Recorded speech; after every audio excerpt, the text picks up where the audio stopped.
یہ برادری کیوں ٹارگٹ ہوتی ہے؟ اب میں تھوڑا سا آپ کو اس کا بیک گراؤنڈر بتاتا ہوں۔ میرا اس ہزارہ برادری سے تعلق ہے۔ جی ہاں، آئیڈینٹیفائی کرنا ان کو سڑک کے اوپر بہت آسان ہوتا ہے۔ چند واقعات ایسے ہوتے ہیں جو آپ کے اپنے کریٹڈ ہوتے ہیں۔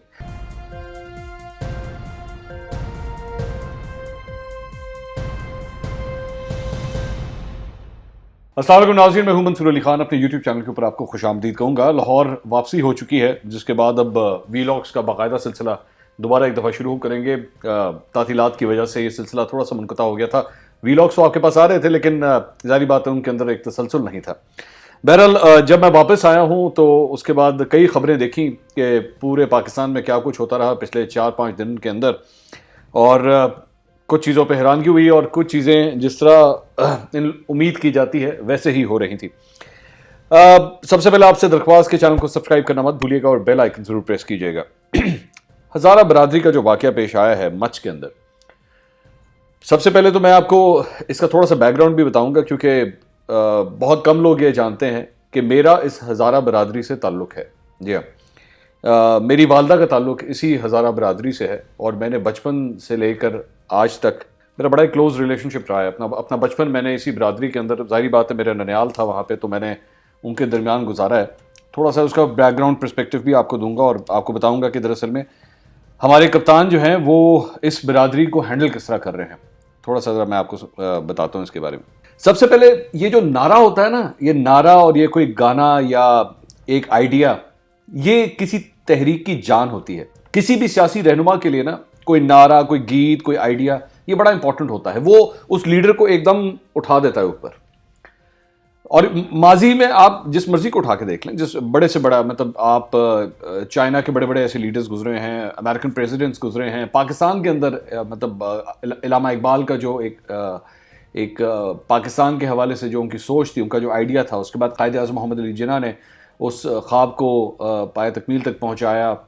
ذوالفقار علی بھٹو نے روٹی کپڑا اور مکان کا جو نعرہ دیا تھا۔ آج کل نواز شریف اور مریم نواز جو ہیں وہ ووٹ کو عزت دو کا نعرہ لگاتے ہیں۔ عمران خان صاحب کا جو ایک گانا تھا نا، ایک نعرہ تھا جو ان کے چاہنے والے بار بار گا کے، بول کے، نعرہ مار کے بار بار بولتے تھے، وہ تھا جب آئے گا عمران، جب آئے گا عمران۔ تو یہ جو لائن تھی نا، یہ جب آئے گا عمران، یہ لوگوں کو ایک امید دیتی تھی کہ جب آئے گا عمران تو پھر نیا بنے گا نیا پاکستان۔ اور وہ جو نیا پاکستان بنتا تھا نا، وہ ایک خواب تھا۔ وہ ان تمام ینگسٹرز کے لیے، اس یوتھ کے لیے، یہ وہ ایک آئیڈیلزم تھی کہ جناب بس یہ شخص جب آ جائے گا نا، تو اس کے بعد آپ دیکھیے گا حالات کس طرح مختلف ہوتے ہیں۔ میں جب واپس آیا تو ظاہری بات ہے کچھ اطلاع مجھے وہاں پہ بھی ملی تھی فون کالز کے ذریعے کہ مچھ کے اندر یہ واقعہ پیش آیا جہاں پہ مزدوروں کو جو ہے اس طرح ٹارگٹ کیا گیا ہے۔ اچھا، کہ وہ پہلا واقعہ نہیں ہے کہ اس ہزارہ برادری کو ٹارگٹ کیا گیا ہے۔ ان کے لیڈرز کے مطابق تقریباً 1600 ایسی وارداتیں اب تک ہو چکی ہیں جس نے صرف اس برادری کو ٹارگٹ کیا ہے۔ یہ برادری کیوں ٹارگٹ ہوتی ہے؟ اب میں تھوڑا سا آپ کو اس کا بیک گراؤنڈر بتاتا ہوں۔ ان کا جو یہ ڈسینڈنٹس جو ہیں نا، یہ بیسکلی مونگول ٹرائبس جو تھیں وہاں سے ڈسینڈ ہوئے تھے، اس کے بعد افغانستان آئے تھے، اور افغانستان سے اس کے بعد یہ کوئٹہ میں آ کے رہنا شروع ہوئے۔ ہمارے پاس جو ہماری ننیال سائڈ کا جو شجرہ نسب ہے، اس کے اندر وہ پورا اس کا بیک گراؤنڈ نظر آتا ہے کہ یہ کہاں کہاں سے ہوتے ہوئے آئے اور اس کے بعد یہاں پہ رہے۔ پاکستان کے اندر اس برادری کو ٹارگٹ کرنے کی ایک بہت بڑی وجہ یہ بھی ہے کہ ان کے جو فزیکل فیچرز ہیں، ان کی آنکھیں جو ہیں یہ بالکل چائنیز کی طرح ہوتی ہیں، اور اگر یہ کراؤڈ میں کھڑے ہوں تو یہ بڑی ایزیلی آئیڈینٹیفائی ہو جاتے ہیں کہ یہ اس شخص کا تعلق ہزارہ برادری سے ہے۔ تو کوئٹہ کے اندر جو ہے مختلف قومیں جہاں پہ وہاں پہ رہ رہی ہیں، وہاں پہ افغانستان سے بھی لوگ موجود ہیں، پنجاب سے لوگ بھی گئے ہوئے ہیں، کے پی سے بھی لوگ وہاں پہ کوئٹہ میں رہتے ہیں، اور اسی طرح ہزارہ برادری بھی وہاں پہ موجود ہے۔ ان کا زیادہ تر تعلق جو ہے وہ یہ شیعہ کنسیڈر کرتے ہیں اپنے آپ کو، اور آئیڈینٹیفائی کرنا ان کو سڑک کے اوپر بہت آسان ہوتا ہے۔ تعداد ان کی نسبتاً باقی قوموں سے کم ہے آل اوور پاکستان اگر ہم بات کریں تو۔ ویسے تو یہ کوئٹہ کے اندر، کراچی وغیرہ ان سب جگہوں پہ بھی موجود ہے، لیکن کوئٹہ میں ان کو خاص طور پہ جو ہے وہ ٹارگٹ کیا جاتا ہے۔ اچھا، جو ٹارگٹ کرنے کا سلسلہ یہ اب سے نہیں ہے، اس بات کو تقریباً اب 15 20 25 سال ہو چکے ہیں کہ خاص طور پہ اس برادری کو ٹارگٹ کیا جاتا ہے۔ اس سے پہلے مختلف وزراء اعظم جو ہیں ان کے ادوار کے اندر بھی ان کو ٹارگٹ کیا جاتا رہا. ان سے آرمی چیف بھی جا کے مل چکے ہیں, ان سے وہاں کے جو وزراء اعلیٰ ہیں وہ بھی جا کے مل چکے ہیں. اس سے پہلے پاکستان پیپلز پارٹی کی گورنمنٹ میں ایک بہت بڑا سانیہ پیش آیا تھا جب ان کے اوپر سوسائڈ اٹیک ہوا تھا, تب بھی انہوں نے دھرنا دیا تھا, تو اس وقت بھی حکومت کا وفد جو ہے وہ جا کے ان سے ملا تھا. اس مرتبہ جب یہ ٹارگٹ کیا گیا تھا نا, تو ایک شاید امید تھی ان لوگوں کو, یہ وہ نعرہ ان کے ذہنوں میں گونج رہا تھا کہ جب آئے گا عمران.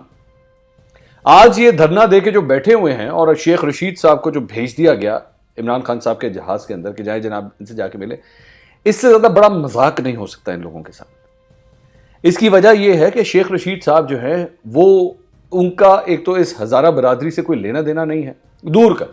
میں یہ نہیں کہتا کہ ہزاری باتیں کہ آپس میں کوئی لنکس ہونے چاہیے, لیکن شیخ رشید صاحب کی اس برادری کے اندر کوئی رسپیکٹ تک نہیں ہے. اس برادری کے اندر اگر کوئی رسپیکٹ کی جاتی ہے, میں جانتا ہوں ظاہری بات ہے, تو وہ یا تو وہاں کے لوکل لیڈرز کے لیے ہے یا پھر واقعی عمران خان صاحب کے لیے ہے. میں جانتا ہوں کہ یہ عمران خان صاحب سے پیار کرنے والے لوگ ہیں. یہ جو بار بار دھرنا دے کے بیٹھے ہوئے نا, اور یہ جو مطالبہ کر رہے ہیں کہ عمران خان صاحب خود تشریف لے کر آئیں, اس کی وجہ یہ ہے کہ ان کے ذہنوں میں کہیں پہ وہ نعرہ پھنس چکا ہے کہ جب آئے گا عمران. یہ آج بھی وہی آس لگائے بیٹھے ہیں کہ آئے گا عمران, اور شاید ہم لوگوں کو اس طرح قتل کیے جانے کا یہ جو سلسلہ ہے یہ شاید رک جائے گا. آس لگا لیتے ہیں نا لوگ, آس لگا لیتے ہیں. لوگ سمجھتے ہیں کہ جناب بس یہ شخص, عمران خان صاحب نے خود بندوق پکڑ کے جا کے ان کلرز کو نہیں پکڑنا, ان قاتلوں کو نہیں پکڑنا, لیکن پھر بھی ان کی امید ہے کہ ملک کا وزیر اعظم ہمارا وہ عمران خان جو ہمیں جو نعرے لگواتا تھا اور جو کہتا تھا جب آئے گا عمران اور ریاست مدینہ بنائے گا, تو شاید وہ آ جائے گا نا کسی طرح, تو ہمارے زخموں پہ شاید کوئی مرہم رکھنے والا آ جائے. بے وقوف ہیں, بے وقوفی کے ساتھ بیٹھے ہوئے ہیں اور یہ سمجھ رہے ہیں کہ شاید اس سے مسئلہ حل ہو جائے گا. اس سے قطعی طور پہ ان کا مسئلہ تو حل نہیں ہوگا. لیکن افسوس اس بات کا ہے کہ ہر گزرتے گھنٹے کے ساتھ ان کی آس ٹوٹتی جا رہی ہے. یہ جو جب آئے گا عمران کی جو آس ہے نا, یہ خواب ٹوٹتا جا رہا ہے. اور وہاں اسلام آباد میں لوگ بیٹھے ہوئے صرف آپس میں میٹنگز کر رہے ہیں, سوچو بچار کر رہے ہیں کہ اب ہم نے کرنا کیا ہے. صرف اور صرف 1 گھنٹہ لگتا ہے ملک کے وزیر اعظم کو کہ وہ اپنے جہاز کے حوالے سے کہیں کہ جہاز تیار کریں, میں کوئٹہ جا رہا ہوں. اس پوری دنیا میں کہیں پہ بھی اگر 10 افراد کو اس طرح قتل کر دیا جائے تو شاید ہی کوئی ایسا ملک ہوگا جس کا وزیر اعظم اڑ کے نہ جائے اور ان کے جو لواحقین ہیں ان سے جا کے نہ ملے. لیکن میری سمجھ سے باہر ہے کہ ابھی تک اس ملک کا وزیر اعظم جو ریاست مدینہ کا نام لیتا ہے کہ میں ریاست مدینہ قائم کرنا چاہتا ہوں, اس کو اپنے جہاز میں بیٹھ کے کوئٹہ جانے میں کس بات کی دشواری ہے, جانتے بوجھتے ہوئے کہ اس برادری کو آج سے نہیں کئی سالوں سے ٹارگٹ کیا جاتا رہا, لیکن ہماری ریاست ان کو پروٹیکشن دینے میں ناکام ہے. نہیں کر سکتی, ہم وہ پروٹیکشن دے ہی نہیں سکتی. اور جب وہ پروٹیکشن نہیں دیتی تو تب جا کے پھر مختلف نعرے لگنا شروع ہوتے ہیں جو چبھتے ہیں پھر اسٹیٹ کو کہ یہ نعرے کیوں لگائے جا رہے ہیں. اور پھر کنسپیریسی تھیوریز کریٹ کی جاتی ہیں, شاید اس کے پیچھے کسی کا ہاتھ ہے, شاید اس کے پیچھے کوئی کچھ کر رہا ہے. اس کے پیچھے کوئی نہیں کر رہا ہوتا.